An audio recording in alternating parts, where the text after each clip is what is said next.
উনার সাথে দেখা হইলো, উনি বলতেছে যে তোর ভিডিও দেখলাম। তা আমি ভাবলাম যে তাহলে তোর সাথে যখন দেখাই হইলো, এই ভুট্টার ক্ষেতে জঙ্গলের সাইড দিয়ে যাইতেছি, তাহলে ভুট্টার ক্ষেতে যাই ভিডিও করি। ওর কথা মতোই এই ভুট্টার মধ্যে এসে বললাম। দেখেন তো দেখি এনে যদি শিয়াল আসে, তাহলে আম করে কি করব? দুজন মানুষ কি আমরা পারমু? শিয়ালের যে অবস্থা, 4টে পা একটা করে শিয়ালের, আর যে মুখ, মুখ দেখলে দেখা যায় এমনি ভয় পার লাগে। এই আলমকে কিছু কত দেখি শিয়াল কি কি করতেছে, নাই কিছু একটা কত দেখি কি কি কি কি বলতে পারস তুই?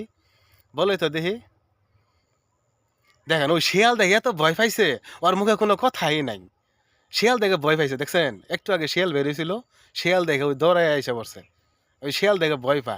আপনারা কে কে শিয়াল দেখে ভয় পান কত দেখি? আসলে শিয়াল দেখে ভয় পাওয়ার একটা কারণ আছে। জায়গায় জায়গায় দেখা যায় শিয়ালে মানুষ মেরে ফেলাইতেছে। কয়েকদিন আগে দেখলাম সরিষাবাড়ি থানায়, গত বছরে দেখলাম শিয়ালে মানুষ মেরে ফেলাইছে। কত দেখি আমাদের মাদারগঞ্জ তাই শিয়ালে দেখা গেল যে মানুষ মেরে ফেলাইছে।